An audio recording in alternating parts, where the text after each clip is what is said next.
panel right now.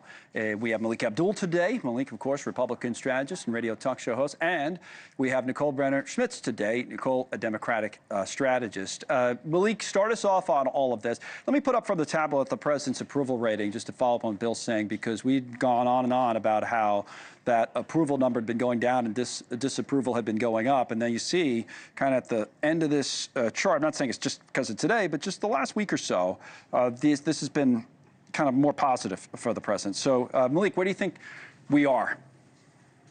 It's not surprising to me that we're probably going to see an uptick in support for Donald Trump. Last week, I thought he had a very solid last week, the press conference that Donald Trump gave, where not just the press conference where he was talking about what the plans are for the tariffs or even the upcoming meeting that now has already happened with China.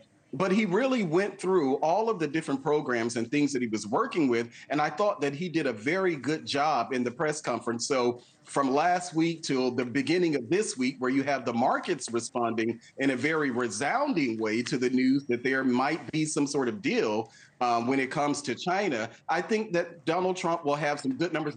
The good thing for Donald Trump is that as much as people talked about what happened within his 100 days, well, he has a long time to go. So I think that's the saving grace for Donald Trump. He has a lot of time to correct himself. All right. And, that might be starting now. And get Nicole's perspective on a couple of things. Again, we said the market has been great. Got 1,100 points on the Dow today. But it wasn't just the China story, Nicole. The other big thing the president did before leaving for this Middle East trip is make the announcement. I wonder, I was talking to a guest earlier about whether there'd be Democratic support for this or not. Announcement trying to lower drug prices, right? Do we have the clip about what he said about his friend, Claudine? Because I would like to play that as well. So, all right, so this is interesting. I laugh because, the way the president says things. But he's talking about the difference between what we pay and what other people pay in other countries. And I don't know if his friend is going to be happy he was used as an example, but here was the president at the White House earlier today. A friend of mine who's a businessman, very, very, very top guy. Most of you would have heard of him. A highly neurotic, brilliant businessman, seriously overweight, and he takes the fat shot.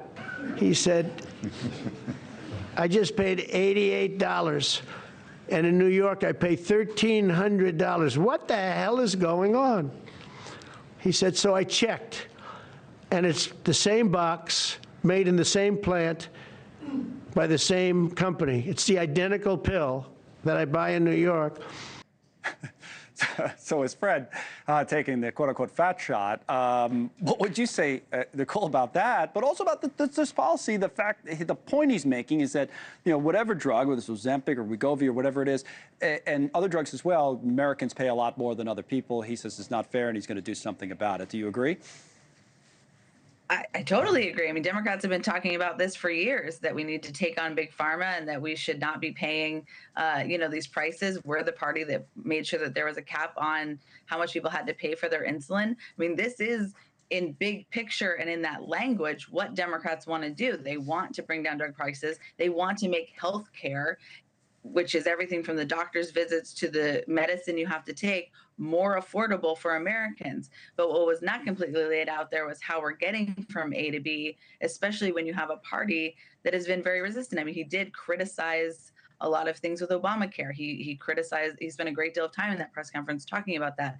So yes, Democrats want everything about our healthcare system to be more affordable. But when you continue to let the industries run in the privatized way that they are, it's unclear how that success happens. And then you combine that with these Medicare cuts that are still in the quote unquote big, beautiful bill, as the president puts it, which, is something you're seeing Republicans start to be hesitant about. You're seeing them start to show that this is both politically and policy-wise, not a viable option for them. Well, I do think that's an interesting point, Melik, to ask you about as a Republican, that people would look at this on the Republican side. Well, you shouldn't be trying to play around with the market. That's price controls if it was the other party doing it, right? And to Nicole's point, Josh Hawley, the Republican senator, wrote something about Medicaid today, talking about Republicans and working class voters in a New York Times op-ed. He says, don't cut Medicaid. If Congress cuts funding for Medicaid benefits, Missouri workers and their children will lose their health care. Hospitals will close. It's that simple, and that pattern will replicate in states across the country. And he went after his own party, in particular what he called the quote-unquote Wall Street wing of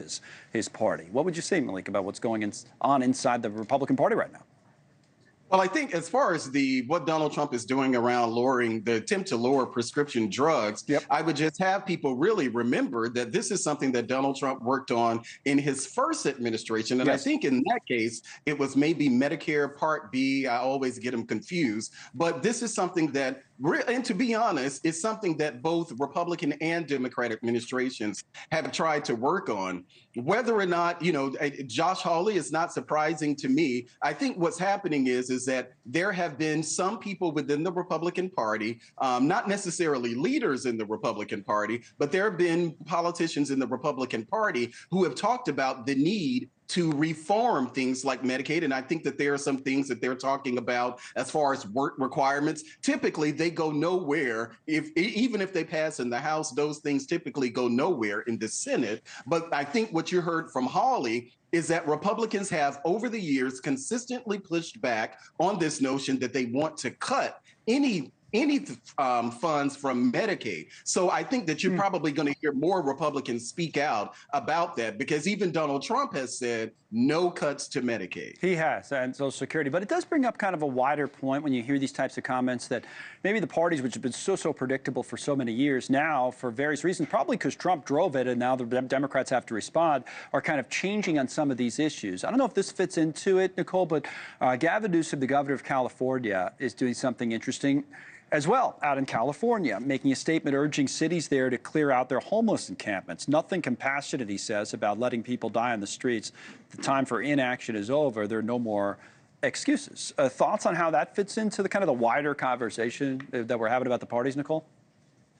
Well, I'm not super sure what Gavin Newsom wants to do, what the solution is there. I know he's very busy having a podcast and making a name for himself that way. But look, I do think what the Democrats are grappling with is that the Republicans did a good job this last election getting a lot of what the Democrats consider their base to be, a lot of these working families to support them, and they have a more populist notion. I mean, you actually saw in that same press conference this morning, RFK cite that what Trump was doing was something Bernie ran on, again with that language of this affordability and getting your cancer medicine or your children's medication shouldn't bankrupt you. And so the Republicans have leaned into this populist message and have done well electorally with it. And what Democrats are grappling with now is trying to show the American public what their plan is, where they're leading, and why some of the policies are not actually going to achieve these end results. Well, I think that's what Newsom's doing here. I'm not out of his right or wrong in doing it, Melik, but I think he's recognizing that in a different way, that the situation in cities around the country, we saw it. We looked at the numbers. It's not like they all went left and voted for Trump, but they went more to the center than they had. They were, less left-wing, so to speak, in the last election than they'd been in for years and years. And this could have been part of it. And these comments today seem to be, to me at least, a bit of or this movement by Newsom, a bit of an acknowledgement of that. What do you think?